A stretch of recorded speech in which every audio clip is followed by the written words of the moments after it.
अब हम एक्सरसाइज 8.2 का क्वेश्चन नंबर 3 और उसका पार्ट नंबर 1 करते हैं। इसमें हमारे पास ए वेक्टर दिया हुआ है, बी वेक्टर दिया हुआ है और हमें कहते हैं कि ए डॉट बी हमने मालूम करना है और कोसाइन एंगल भी मालूम करना है।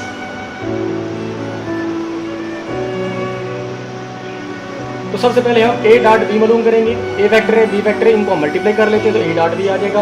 इसके फिर डॉट प्रोडक्ट बना देते हैं। आई को आई के साथ मल्टीप्लाई करेंगे, यहाँ पर आई मौजूद नहीं है तो वो जीरो कंसिडर होगी। 2 multiply by 0 is equal to 0 आई। -8 को 4 के साथ मल्टीप्लाई करेंगे तो -32 जे। इनके साथ ये हम वैल्यूज नहीं लिखते होते, आई जे के वगैरह नहीं लिखते।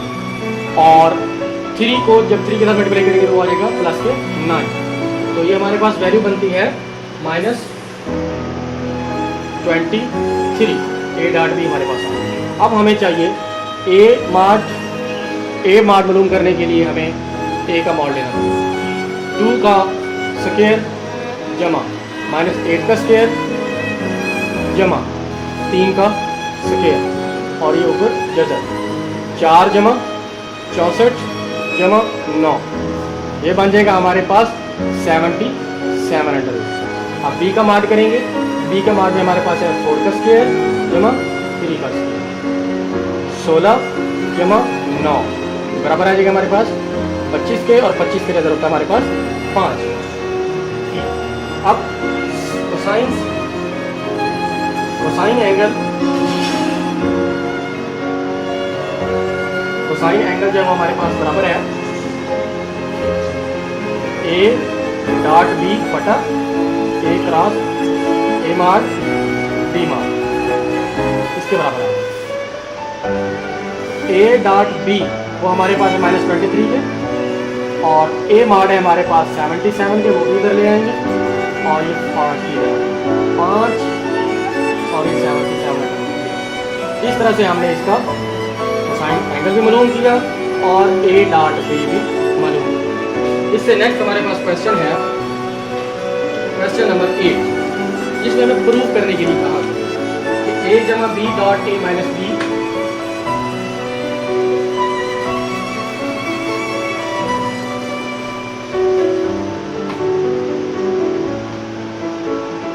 इसमें कहा गया है कि ए वेक्टर और बी वेक्टर को साबित करें और एक्स की वैल्यू को मालूम करें जबकि वो परपेंडिकुलर है।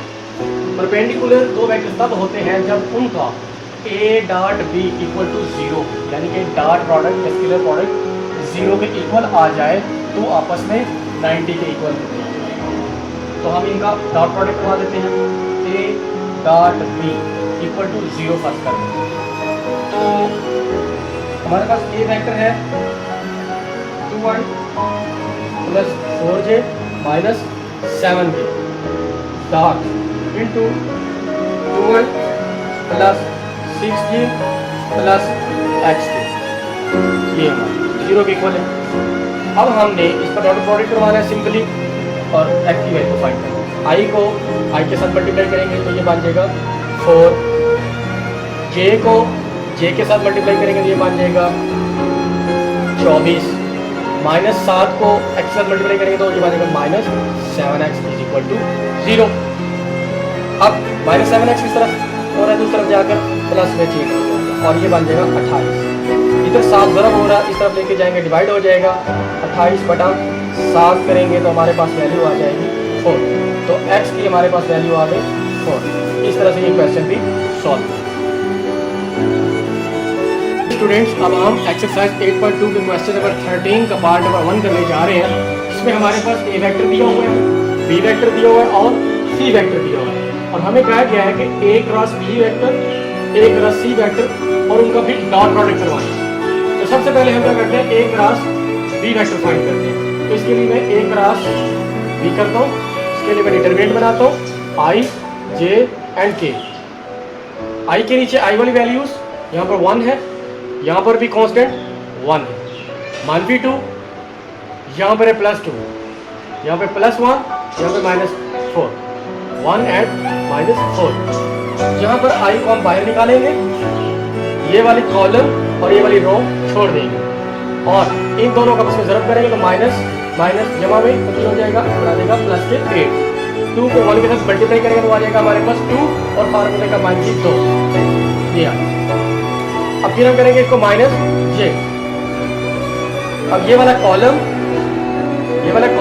और ये वाली कतार छोड़ देंगे, तो 1 को -4 के साथ मल्टीप्लाई करेंगे माइनस के 4, फिर 1 को 1 के साथ मल्टीप्लाई करेंगे तो वो भी माइनस का 1 बन जाएगा। उसके बाद प्लस के ये वाला, अब ये कतार छोड़ देंगे और ये वाला कॉलम छोड़ देंगे, तो हमारे पास 1 और 2 को मल्टीप्लाई करेंगे, फिर -2 को 1 के साथ मल्टीप्लाई करके माइनस कर देंगे, वो बन जाएगा प्लस में 2।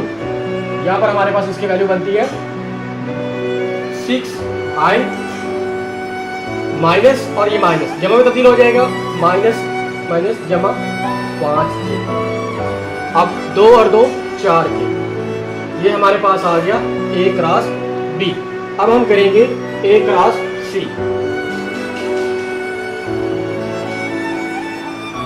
इसके लिए हम डिटरमिनेंट बनाते हैं i j k। a की हमारे पास वैल्यूज है 1 -2 1, सी में हमारे पास वैल्यूज है 2 -3 एंड 1। यहाँ पर इस कॉल करते हैं, आई को बाहर निकालते और ये कॉलम छोड़ देते हैं, ये वाली कतार छोड़ देते हैं। -2 को 1 के साथ मल्टीप्लाई तो -2, -3 को 1 के साथ मल्टीप्लाई तो -3 आए, लेकिन फार्मूले के अंदर माइनस है, वो इसको +3 में कन्वर्ट कर दें। जब माइनस ये वाला माइनस जे आ जाएगा ब्रैकेट। अब ये वाला कॉलम और ये वाली कतार छोड़ देंगे, हमारे पास बचता है 1 और ये 1 को 1 के साथ मल्टीप्लाई किया 1 आ जाएगा। अब फिर 2 को 1 के साथ मल्टीप्लाई करके इसमें से माइनस करना है, 2 माइनस के 2 आ जाएगा। अब फिर प्लस का k आ जाएगा, फिर ब्रैकेट लगाएंगे, ये वाला कॉलम छोड़ देना है और ये वाली कतार छोड़ देनी है। हमारे पास ये वाली वैल्यूज बची है, 1 को -3 के साथ मल्टीप्लाई किया तो माइनस के 3, 2 को -2 के साथ मल्टीप्लाई किया तो वो माइनस के 4 बनेगा, फार्मूले वाला माइनस इसको प्लस में कन्वर्ट कर देगा +4। ये बन जाएगा हमारे पास i, 1 बचेगा यहाँ पर हमारे पास -1 बचेगा, -1 को j के साथ मल्टीप्लाई किया तो वो जमा का j बन जाएगा। यहाँ पे माइनस के 3 है, जमा का 4 है और जमा का 1 बन जाएगा, तो हम इसको k लिखेंगे। अब हमारे पास a क्रॉस c भी आ गया है और a क्रॉस b भी फाइंड हो गया। अब इनका करवा देते हैं dot product a cross b vector dot a vector cross c vector is equal. अब इन दोनों वेक्टर्स को लिख देते हैं 6i + 5j + 4j। आप इसके सेंटर में डॉट लगाएंगे और यहाँ पर ये वेक्टर लिखा जाएगा i + j + k।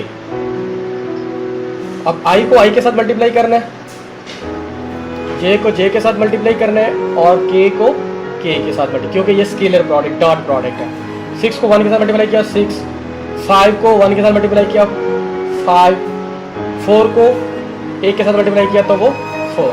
ये हमारे पास जवाब आया 50 और यही हमारा आंसर है। इसके बाद हमारे पास नेक्स्ट क्वेश्चन है जिसमें हमें कुछ प्रूव करना है। प्रूव कुछ यूँ करना है कि हमारे पास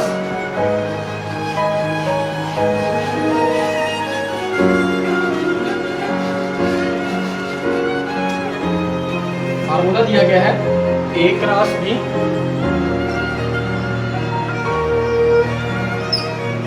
इसका square plus a dot b इसका भी स्क्वायर इज इक्वल टू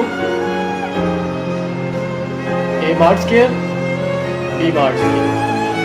ये अक्सर सवाल इम्तिहानात में आता रहा है कि अच्छी तरह से आपने समझें, तैयारी करनी है। a क्रॉस b का हमें फार्मूला मालूम है, वो है a mark b mark into sine theta और इसके ऊपर ये स्क्वायर और a डॉट b का भी हमें पता है वो बराबर है a mark b mark into cos theta, इसके ऊपर भी स्क्वायर डाल। ये मैंने लेफ्ट हैंड साइड टेक की। अब इसका स्क्वायर ओपन करेंगे तो वो कुछ बन जाएगा a मार्क का स्क्वायर b मार्क का square sine square theta plus a mark का स्क्वायर b मार्क का स्क्वायर कॉस स्क्वायर थीटा। अब इन दोनों में से a मार्क का स्क्वायर b मार्क का स्क्वायर कॉमन आ रहा है, इसको हम कॉमन ले लेते हैं। ए मॉड का स्क्वायर बी मॉड का स्क्वायर इंटू पीछे हमारे पास ये वैल्यू बचेगी sine square theta plus cos square theta, और ये आपको पता है कि किसके इक्वल होता है 1 के, तो ये बन जाएगा हमारे पास ए मॉड का स्क्वायर बी मॉड का स्क्वायर इंटू 1। अब ये देखें राइट हैंड साइड इक्वल हो गई, बिल्कुल सेम क्वेश्चन आंसर हो गया। तो left hand side is equal to right hand side. इसके साथ ही हमारा सवाल